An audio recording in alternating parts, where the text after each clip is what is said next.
All right, so the Internet Invitational has been wildly successful, captivating the attention of golfers everywhere and garnering tens of millions of views. And you contrast this where in the meantime, we're seeing things like the PGA Tour and LIV literally investing billions of dollars to be the future of golf. But here, the Internet Invitational is quietly changing the game. We're even seeing new avenues for sponsors. People like Microsoft, Dunkin', Body Armor are able to get a lot of attention by partnering with this Internet Invitational, while on the other side, we're seeing so many sponsors being completely priced out of signature events where they need to invest tens of millions of dollars just for 4 days worth of attention. So it makes us wonder, is this really the future of golf in many ways? Is this going to change the game, or is it just an unsustainable flash in the pan? There's a lot of different ways that we can look at this and see how all of golf can learn from the shifting attention and the ways that entertainment is changing so much in our sport. Of course, before we do, we want to thank this week's sponsor, Titleist. And guys, the Titleist Pro V1 and Pro V1X golf balls are the #1 gift in golf. And as those holidays approach, you may be thinking about the best golf gifts you can find. And I love how you can even customize a dozen of the Titleist Pro V1 or Pro V1X with personalized phrases, words, even lucky numbers. So you may be wondering, really, what's the difference between the two balls if you're buying them for someone else? Well, the Pro V1 has a softer feel, less spin, and a flatter trajectory than the Pro V1X, which makes it the preferred model for players who like exceptionally long distance, the ability to flight shots, and score with precision and touch. Both models give players increased spin and provide more speed off the tee and more control with irons. I personally have been playing the Pro V1 almost my whole golf career. It's really the golf ball that I rely on for every shot in the bag. I recently actually got refit. We're going to be talking a little bit about that, reconfirming that the Pro V1 is for me.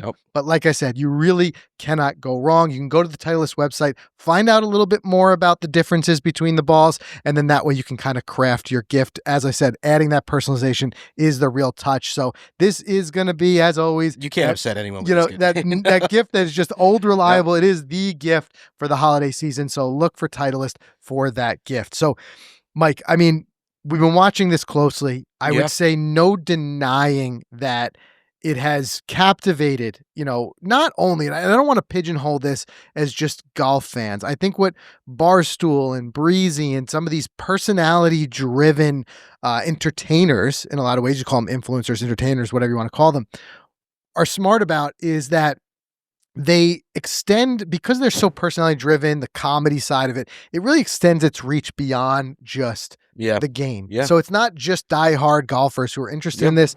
And I think even what we're going to get into even more, we're going to talk about some of the numbers and what they've done, but even on social media and the clips that have come out of it, the relatability, the reach, the comedy, right? I think that's what's really given this so much legs. But the reality is, especially right now with, LIV being in its off season, with the PGA Tour being in its, arguably less watched fall season, this has been really the #1 story when it comes to golf entertainment for the last 2 weeks. This is the cream of the crop in the golf world right now. And I'm going to start this off by saying, I'll be honest, I was a little bitter not getting the invitation. I even saw Fat Perez at Creator Day at Oakmont back in May, and I told him, I joked with him and said, hey, my invitation, I kept refreshing my email. I didn't see it. And he laughed. I got a good laugh out of him. But I was a little bit bitter to turn it on, and I'm so glad that I did, because it delivered in almost every way for me. All right. I thought the editors of this thing are the absolute superstars. Someone even posted like a timeline of it, and us who do editing and videos, things like that, we can appreciate a good solid edit. These things are 3 hours long. The first couple episodes are 3.5 hours long. And I found myself watching it and pausing it and coming back and watching it again, because you become so invested. I mean, we personally know a lot of the people who played in the field. We've worked with them before. We're friendly with some of them. So it was cool to see that. But overall, in a nutshell, I think where this thing, 4 episodes in with 2 to go, I think there's episode 5 comes out today, and then the final one comes out in a couple days. I'm just going to clap to Portnoy and Bob Does Sports and the whole Breezy team. They brought this to life from nothing. I know it was a vision of Portnoy's, and I say brilliant.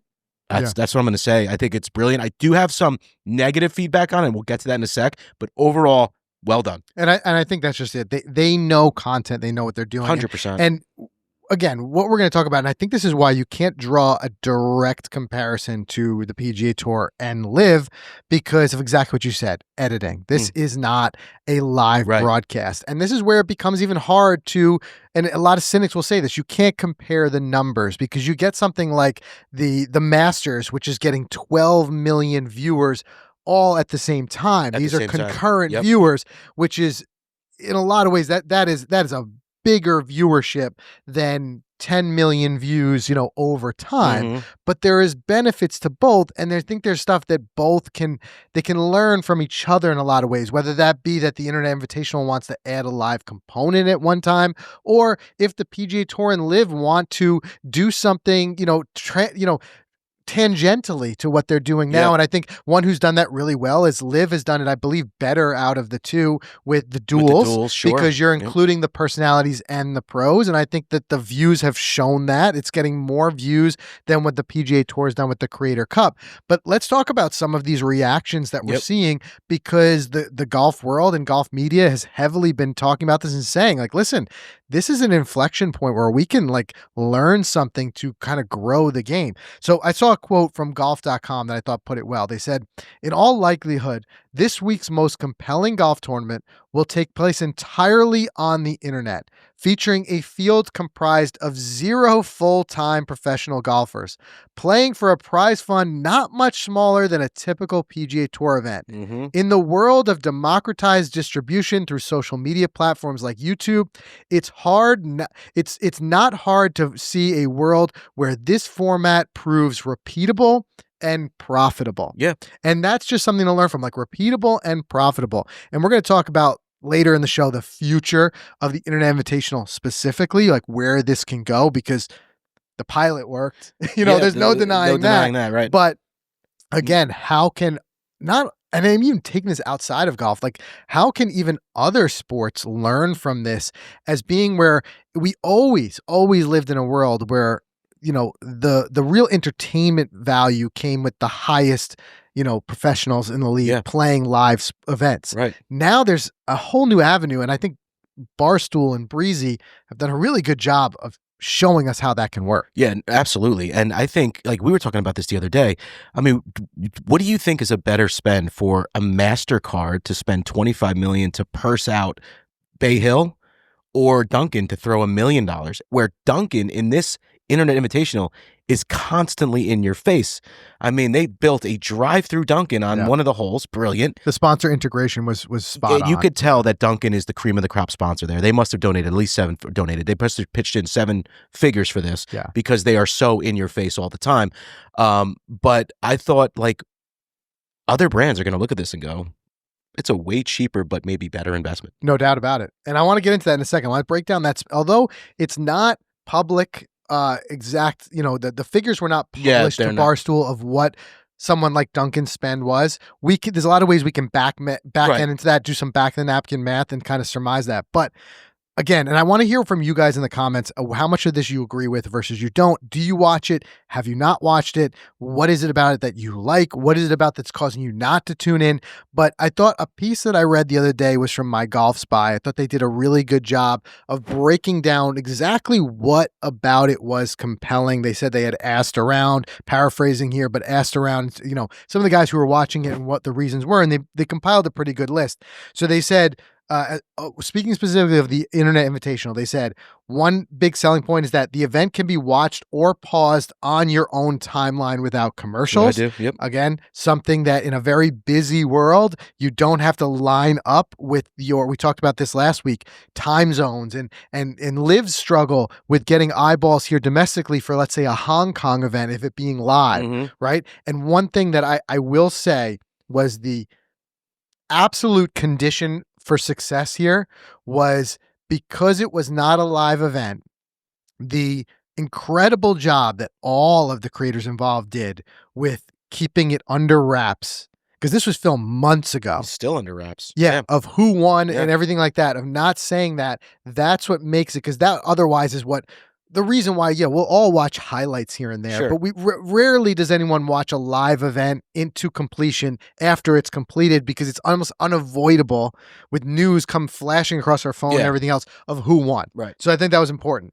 Another important point they make here: the characters involved are funny, entertaining, and or good at golf. Yeah. And I think It's a that mixed is so bag. important. And again, in the, if you want to call it casting, when they did cast this, they did a good mix of, you were either kind of one or the other, or maybe there were some of those unicorns who were both. They were entertaining Yeah. and good at golf. Mhm. But you had some really good golfers, or like being able to watch that. And then you had some maybe, terrible golfers, but Yeah. entertaining as all heck. And they even So that is an important mix. And if you contrast that with what you see on the PGA Tour and Live, yes, we have some personalities. I think Bryson, I think Brooks, I think Tiger in his day, but the main draw, like they don't have to be personality driven. They're driven by being the absolute best golfers in the world. Yeah, and that's another check mark in the win column for me. The fact that of all the talent they brought, everyone had a little bit of their own YouTube-ish personality, which they bring to their audience. So like we never have the opportunity just with our lives to watch other golf content. So now I could see what this guy's all about. Yeah. Like little Chaz, who hangs out with Josh Kelly. He's an incredible golfer. He's like one of the biggest winners of this whole thing. Absolutely. I mean, just so good. And just to see personalities you've heard of, but you've never seen them before. I thought the way that they tiered the talent was great, because going into this, I was thinking like, how are they going to put like a guy like Josh Richards, who we've seen at the Creator Cup, who's like a podcaster, he's well known for all that, but he's not really that great at golf. How are they going to do it? And the whole tiers and flights and everything they did, I thought was brilliant. Yeah, and exactly that. They said another point that I said, everything is gamified, so there's more immediate rewards and consequences, making more moments feel important. Yep. So that was smart with the way this was structured. The other thing too is the level of golf is unpredictable, which makes it fun, and that's so Great. true. You just don't know. They did a great job of changing structures for each thing, and even just drafting the teams was unpredictable. People were folding under pressure and snap hooking balls into OB. Exactly. So it's like it's a edge of your seat the whole time. Whereas maybe, you could have a PGA Tour event where Scotty's running away with it and people are tuning out because like Scotty's got this in the bag. Right. Here, it's very unpredictable. You never know what might happen. And the last thing that they noticed said the audience has a parasocial relationship with the characters because of their openness, talking to the camera, creating a feeling of closeness. And that is so They're true. used to it. They're entertainers, right? They do this, each one of them on their own channel. They talk directly to their audience. You are never going to get that from professional golf. And nor do I expect it or want that. You know what I mean? Yeah. From professional golf, I want to watch guys who are completely locked in. And it takes a different mindset and a different almost personality to play golf at the highest level in a major, in the PGA Tour and Live Golf, than it does this, because they're not looking to be there and entertain you. They're not looking to retain you. They're not worried about their retention graph. What they're worried about is putting the ball in the hole as few strokes as possible and being a machine. Which is which is wild you said that, because there was one point in one of the episodes of the Internet Invitational where, like, I think it was Riggs or someone, he looked at a playing partner, they looked at the camera and they go, this is so weird to play golf without talking to the camera. And they made a joke. They're like, subscribe, comment below. I'm trying to get back into it.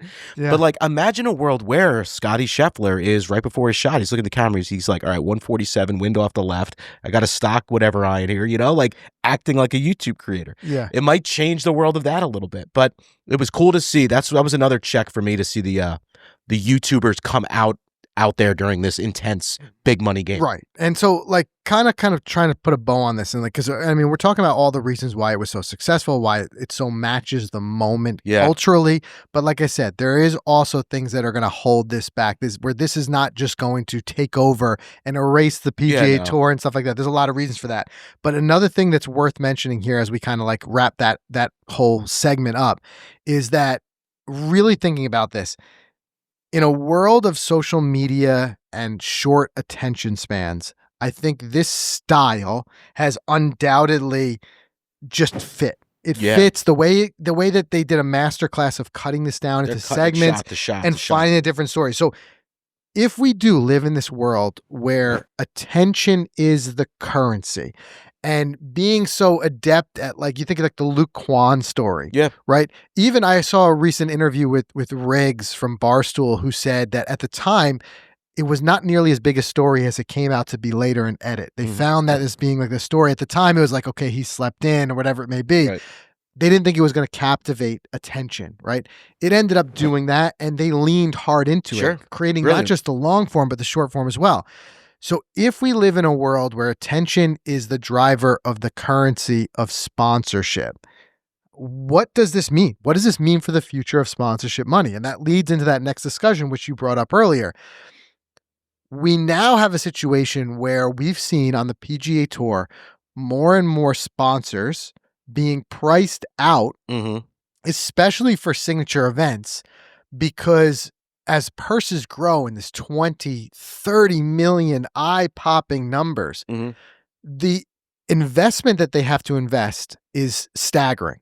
And being a live event, yes, the PGA Tour, they're still getting more concurrent live eyeballs than what this is getting. Right. But if we were to say total number of eyeballs, we're kind of getting it right on par. Because if you think about any given signature event, maybe outside of obviously the majors or the Players Championship, if we were to take like the Genesis, for example, whether you count live concurrent views or overall views, people who watch replays, whatever it may be, I think throwing out a number 10, 12 million people to watch in total is about right. Yep.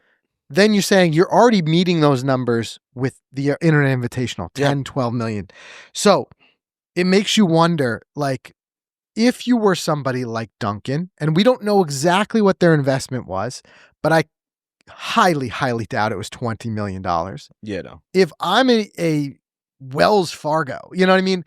And I've got $20 million or $10 million to invest, I now have another option. It's like, it almost becomes a competition, and competition is good for the customer. And if the customer is the sponsor, if they say, am I going to sponsor a PGA Tour event, or am I going to sponsor an iteration of the Internet Invitational?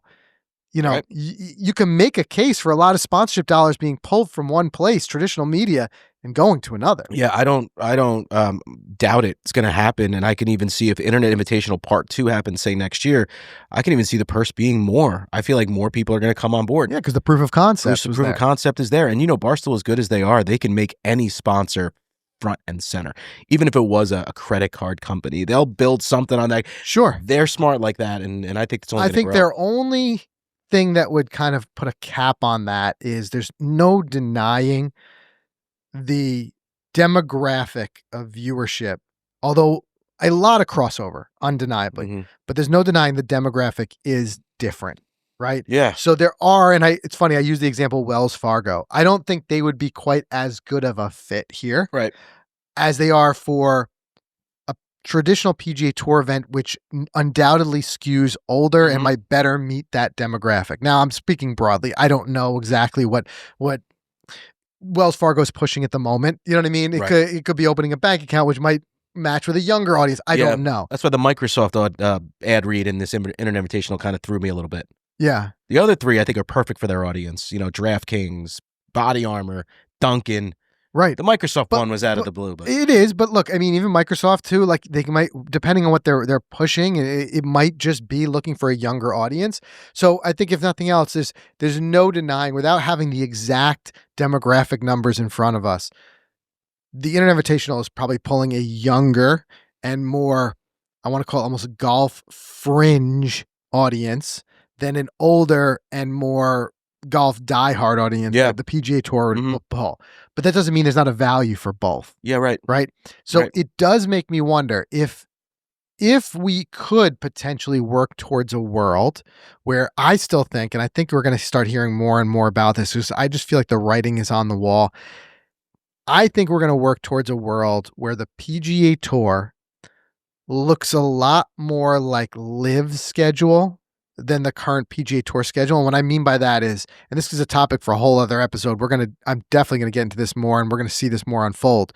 But I think when you see like the 2027 schedule roll out, I think you'll see a schedule that's much more signature event based, and you start to see the lessening or the jettisoning of these second or lower tier alternate or whatever you want to call them events, because I think the writing becomes on the wall. You even look at the event coming up, like the Butterfield Bermuda Championship, right? You start to think, while the Internet Invitational probably can't go head to head in total, like in viewership, as much against a signature event, I think it can overtake an alternate event. So it does make me wonder if it's going to become so pricey for sponsors and PGA Tour events. Maybe it makes more sense to hold 15 signature, all the best players, are there, signature events, signature fields, big money, all that type of stuff.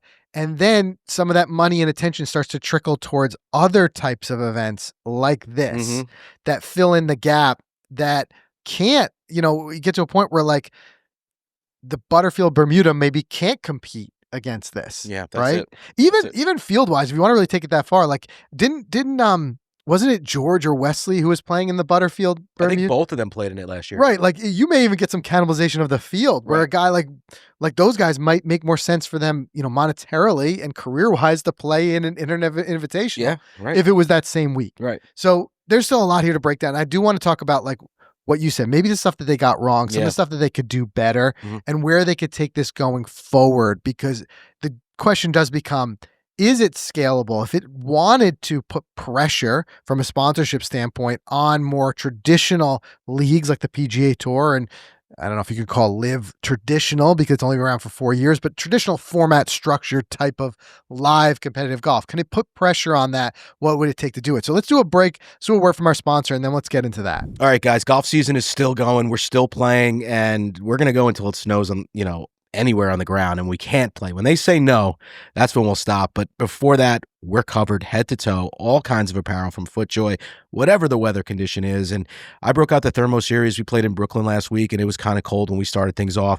The Thermo hoodie, it's so comfortable. I even threw a Thermo long sleeve right underneath it, and I was super warm the whole day. I mean, they know what they're doing. They're incredibly smart. And if you're in a little bit of a warmer region this time of year, you can get really, really wet. So Hydro series, super great, super affordable and easy, and you could just fold them up and throw them in your bag, and you always have them with you when that rain comes out of nowhere. So don't trust your golf gear to anyone else. Trust your game with the latest from Footjoy. Learn about all the apparel that they make at footjoy.com. So running through those numbers that we started off at the top of the show, it's easy to say that the Internet Invitational is a success. Yeah.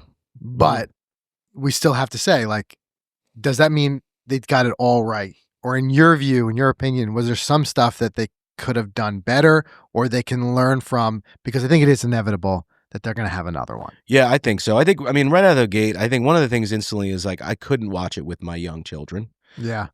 There was, and that's a common complaint. Yeah. I've seen other people say the same thing. I mean, it doesn't bother me. And I understand that is, right in line with Barstool's culture. And you're speaking specifically about the language. The language. And Bob Does Sports. They are unfiltered. There are curse words in their content.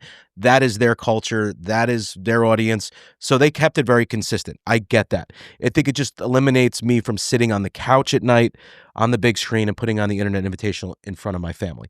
I'm watching it in private. No big deal. Yeah. But maybe there are some views left on the table because of that. But then again, that goes against their culture, I believe, to beep the stuff out. It is a differentiator for them. It is something that sets it apart from traditional broadcasts, which would not allow the language that they're using. That's not even a choice. That's a regulatory thing. Yeah, you can't say that stuff on regular television. Right, exactly. Maybe on cable or paid networks and stuff like that, for sure. But I do agree with you in a lot of ways that is limiting. But on the same token, Barstool specifically has always been unapologetic in that way. And I don't think that they're looking to necessarily get a broad family-friendly audience. Yeah. Whereas traditional golf is, you know what I mean? Like we've seen on PGA Tour and even on Live, like them really promoting and touting the idea of families like attending events together, trying to sell tickets to those events. So, but it is a good point. I'd love to hear what you guys think. Does that in any way sway your viewership based on, some of the a little bit more coarse language that was used? I'm in the same boat as you. Like my daughters are young. I would not expose them to that. I'm not going to sit down on the couch and watch that where they're in earshot of it. But that's a personal choice. Others may not feel the same way. way. Yeah, no, right. I agree with that. I would think with the field, I just want to talk about the field because that was the other thing. I mean, this was maybe not a got it wrong. Almost majority of the field, I think they got right. They went out of the gate with a bang, getting the best of the best YouTube golfers out there, I believe. Right now, there are other channels out there of other great golfers that weren't included. Okay, but it's got to be really difficult to narrow a field down like this. Yeah. You know, and I think they did a good job getting Grant, Peter Finch, and Paige Sporanic. Good mix of some females in there, which was great. George Bryan, Wesley Bryan, Micah Morris, Garrett Clark, the good guys, Bobby, all that stuff. It's a who's who of It's a who's who of golf. Yeah. Yeah, exactly. So I think you come out of the gate with that talent. That's what you need for us. I think they got it ripped. There was a handful of people that I just questioned. I'm sure other people did. Like, why are they here? You know, maybe they're there strictly for their personality. Mm-hmm. There was some people in the field who there was a guy, the Duke, which I've never heard of. He had funny moments. He was constantly smoking cigarettes. You know, he's like this older guy from wherever he's from on the East Coast or wherever he's from. I don't even know. I don't want to butcher it. But like there were comments about like I could do without the Duke. Like he doesn't shut up, you know, stuff like that. And then there was guys like Portnoy who loved him. Yeah. Because he feeds off that stuff. And he's Portnoy, which is and smart. They're smart about it. Yeah. Because I think Barstool's always had this kind of philosophy that they don't care what you're saying about them as long as you're talking about them. Exactly. Right? That's it. And if you're talking about the Duke, that means that it's a conversation piece. It's all those types of things. And that's where, too, they have differentiated themselves of saying that they're going to make this as personality driven as it is golf driven. It's not something that they hold an open qualifier and the best golfers get in, and you just don't expect that. Mhm. You're expecting it to be personality driven, and it's something that they use because they've done a really good job on, as we mentioned earlier, social media of clipping these things out and kind of going from there, and creating these viral mini moments. Like I said, I think the funniest and the biggest thing that came out of this entire thing with the most reach and most water cooler talk was Luke Kwan's personality and the way he handled 100%. him sleeping in. That's something that happened off the course. Yeah. In a golf event. And it's the biggest story of the golf event. Yeah. They're brilliantly adept at doing that. What I think is limiting to this is I don't see a world where all of these individual creators give up on their own ventures, their own channels and all this stuff to make this a full-time gig. Yeah. I mean, I think it was golf.com that did an interesting piece on this. And they said, if you really turn the clock way back, you look, the reason the PGA Tour was created was the best golfers all determined that they could do a lot better by forming a league and playing together and creating that entertainment, right? Yeah, sure. This, I don't think, can necessarily happen, but that doesn't mean that it can't be expanded. I think the upside is not only from a sponsorship standpoint, but even in the very smart way that they partnered with Big Cedar Lodge. I was going to say, they're a big winner in this too. Exactly. Yeah. Tourism companies, travel companies, resorts, I could see them bidding for that at some point 100%. in order to get that in. I also think that there could be, maybe I'm going to walk that back. As I'm saying it, I'm realizing it doesn't make sense. If they wanted to put in a live component, it actually couldn't be done. Because I think that that's where you think like, if you, a big revenue generator for like the PGA Tour and live is ticket sales. Right. And we've seen things like Good hold big events where they have ticket sales and there's a ticketed field. However, you can't NDA everybody who shows up. You can't. It would have to be a live event at that point. It would have to be a live event. And I think, as you started the top of the show off saying, I think one of the biggest reasons of success of the Internet Invitational has been the adept editing and the story crafting that took months. 100%. This was filmed in the summer. Yeah. This is months later. So there is a trade-off there as well. Yeah, no doubt. You might have to forego the ticket sales at that point and keep it just as a private event. I think it's working, and I think that the first episode got 5.7 million views. It has tapered since because I can feel people are trying to they're just saying, all right, I'll come back for that. You watch. I bet the last episode will have just as much as the first. If not more. I definitely, and these are views that'll continue to tick up over time. Even after we find out who the eventual winner is, people will go back and they'll watch it. Yeah, right. And you want to know the genius of this whole thing?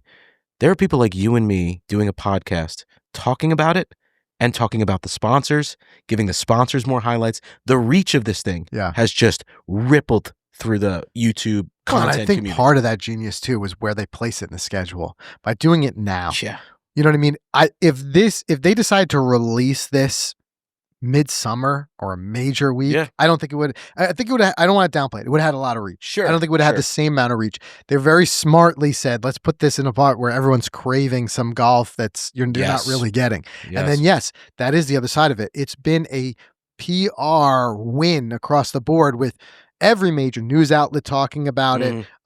Everyone is on YouTube doing if they're not involved, they're doing a breakdown about it. Yep. It's been a masterclass in establishing and throwing out a brand. If you consider the Internet Invitational its own spin-off brand, it's been a masterclass in that. So there's a lot, like I said, that golf media, that the golf world, golf entertainment can learn from this.